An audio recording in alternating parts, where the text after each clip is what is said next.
Assalamualaikum. Waalaikumsalam.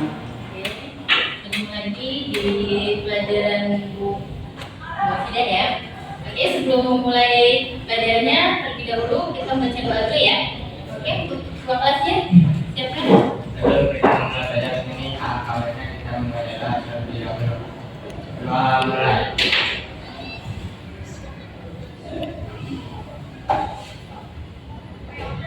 Berdoa selesai.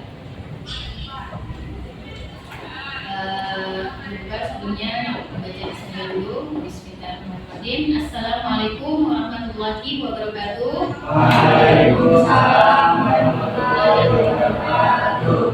Oke, untuk sebelumnya itu mau bertanya dulu. Masih semangat gak belajar hari ini? Masih. Ada yang ngantuk gak hari ini? Ada ya? Nah, semangat ya tetap. Oke, untuk materi hari ini Ibu akan membahas tentang di sini ada pembahasan tentang implikasi keimanan ya. Awalnya itu keimanan dan ketakwaan. Apa itu keimanan? Keimanan berasal dari kata dasar iman. Untuk memahami pengertian iman dalam ajaran Islam, strateginya yaitu mengumpulkan ayat-ayat Al-Quran satu hadis ya, rekomendasinya terdapat kata iman atau kata lain yang dibentuk dari kata tersebut yaitu amanah. Amanah itu biasanya menyampaikan. Apa artinya amanah? Menyampaikan. Nah, bentuk sedang atau akan dan mungkin perilaku orang yang beriman selanjutnya dari ayat-ayat tersebut yaitu yang berbunyi wa minna nasi mayatakhudhu min dunillahi andada yuhibbunahum ka'billahi walladzina amanu ashadahu billahi walau la yarallazi nazalamu izyawasnam azaba anna iqawata lillahi jami'a wa anallahi syahida bil azabi. Yang artinya dan ada di antara manusia yang mengambil dari selain Allah sebagai mentandangi mereka mencintai sebagaimana mencintai Allah, dan orang yang beriman bersangatlah cintanya kepada Allah. Dan jika sekitarnya orang-orang yang berbuat zalim itu mengetahui ketika mereka melihat ajab, tahulah mereka bahwa sesungguhnya seluruh kekuatan itu kepunyaan Allah, dan sesungguhnya Allah itu sangat kuasa dan azabnya itu amat nyata ya. Dan implikasi keimanan. Jika iman diartikan percaya, maka ciri-ciri orang yang beriman tidak ada yang mengetahui kecuali hanya Allah saja. Karena yang tahu isi hati seseorang hanyalah Allah. Karena pengertian iman yang sesungguhnya adalah meliputi aspek kalbu, ucapan dan perilaku. Maka ciri-ciri orang yang beriman akan dapat diketahui antara lain seperti tawakal. Yang pertama apa? Tawakal. Yang kedua, mawas diri dan bersikap ilmiah. Yang ketiga, optimis dalam menghadapi masa depan. Dan yang keempat, konsisten dan empati janji ya, atau menepati janji. Yang terakhir, tidak sombong ya.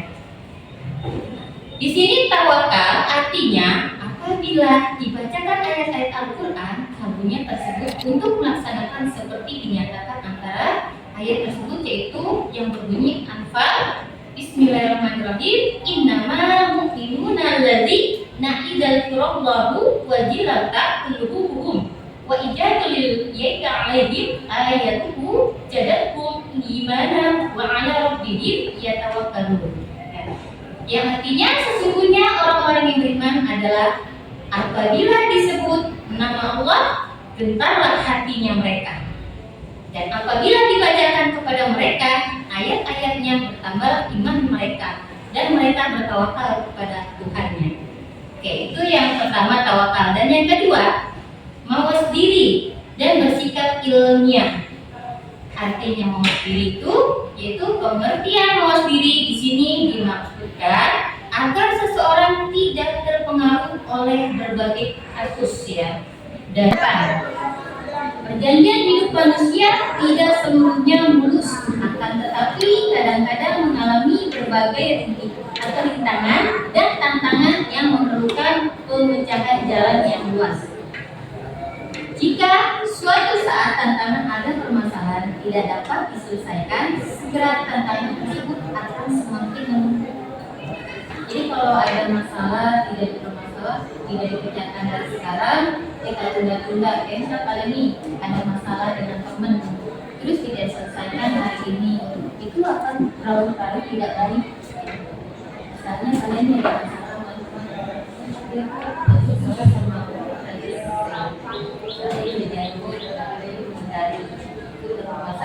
masalahnya sepele, tetapi anggap sepele itu akan menjadi besar kalau jadi pecahkan bersama atau diselesaikan permasalahannya. Paham ya dari situ?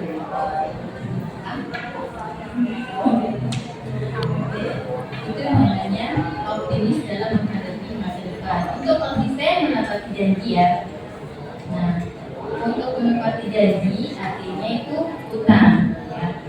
Janji adalah hutang. Menepati janji berarti membayar utang. Sebagainya. Itu namanya ingkar janji. Kalau sampai kalian ingkar janji, itu yang dibilang apa tadi? Berhutang ya. Kalau kalian misalnya janji sama teman nanti aku janji jangan sama tiba-tiba kalian mengingkarinya, itu artinya kalian berhutang. Jadi harus konsisten, harus menepati janji ya, harus menepati janji. Itu namanya konsisten dan menepati janji.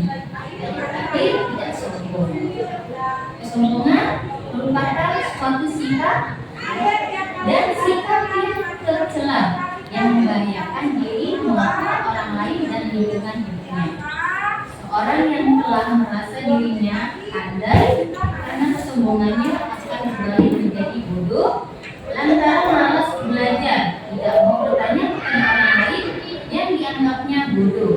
Karena ilmu pengetahuan itu semakin luas dan berkembang luas ya. Di sini ada yang tahu nggak ciri-ciri orang yang sombong seperti apa aja?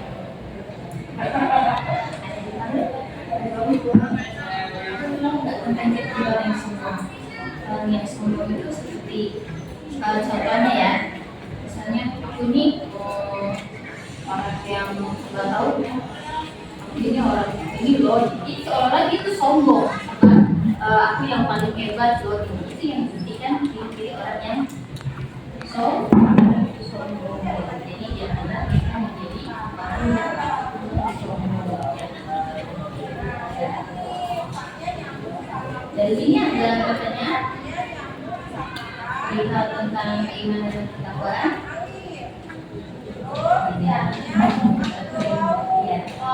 Iman. Kata pembinaan menurut etimologi berasal dari kata bana yang berarti membangun. Sedangkan kata binaan berarti pembangunan, membangun. Kata pembinaan menurut etimologi berasal dari kata bana yang berarti membangun. Sedangkan kata binaan berarti pembangunan, membangun sesuatu dari yang sama sekali belum ada menjadi ada, atau dari yang telah ada dibongkar kemudian dibangunkan ulang, atau mengembangkan dari yang telah ada apabila iman diartikan sebagai pandangan dan sikap hidup. Maka pembinaan iman berarti membina manusia seutuhnya. Seperti halnya cinta timbul melalui proses diawali dari saling mengenal, kemudian meningkat menjadi senang, rindu yang diberi oleh sebagai konsekuensinya. Demikian pula halnya dengan iman. Iman itu terbentuk melalui proses seluruh faktor yang mempengaruhi kehidupan manusia sejak ia masih dalam kandungan sampai saat di mana seseorang berada akan berpengaruh kepada keimanannya. Manusia lahir melalui tahapan proses kelahiran. Manusia diawali dengan mutfah atau nutfah yang diproduksi oleh organ laki-laki setelah bertemu dengan bertauhid atau oknum dalam arti wanita.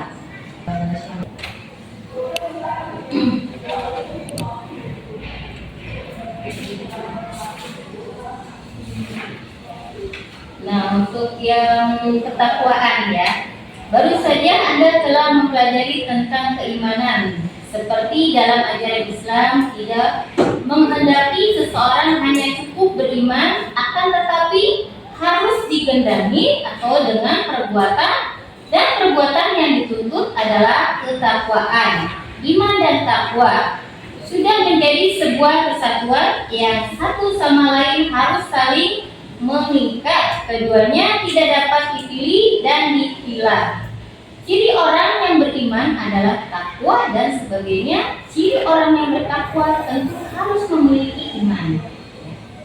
Konsep ketakwaan berasal dari kata takwa atau pengertian takwa adalah langsung yang artinya mengikuti memenuhi segala perintah Allah dan menjauhi segala larangannya.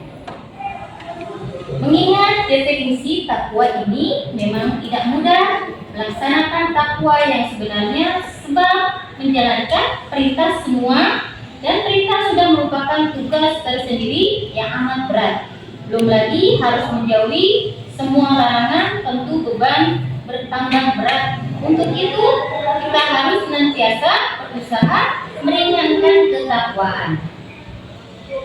Aplikasi dari ketakwaan tersebut dibingkai dalam bentuk ibadah. Ibadah sebagai ibadahi, sebab meyakini adalah kekuasaan yang baiknya tidak dapat diketahui akal. Ibadah mempunyai dua bentuk, yakni ibadah mahdilan dan ibadah ritual.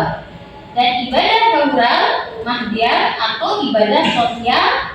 Ibadah ritual adalah ibadah kepada yang telah ditentukan macam tata caranya, syarat dan rukunnya oleh Allah dalam Al-Quran atau melalui sunnah Rasul dalam hadisnya. Pelanggaran terhadap tata cara, syarat dan rukunnya menjadikan ibadah ritual tidak sah. Ibadah sosial adalah ibadah yang jenis dan semacamnya tidak ditentukan baik oleh Al-Quran maupun sunnah Rasul.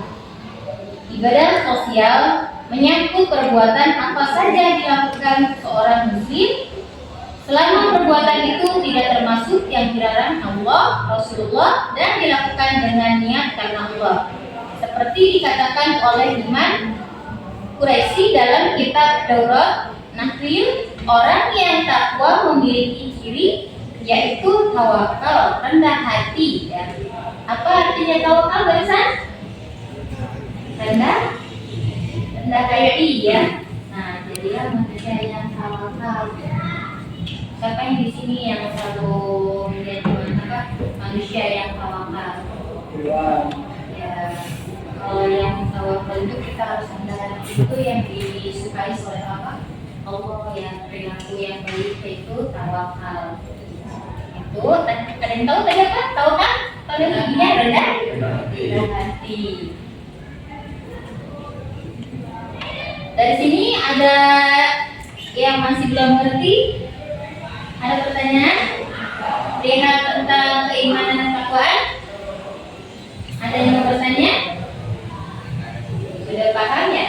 Kalau dia semua berarti sudah paham ya yang sudah Ibu jelaskan tadi. Nah, tapi Ibu mau tanya tadi tawakal itu apa?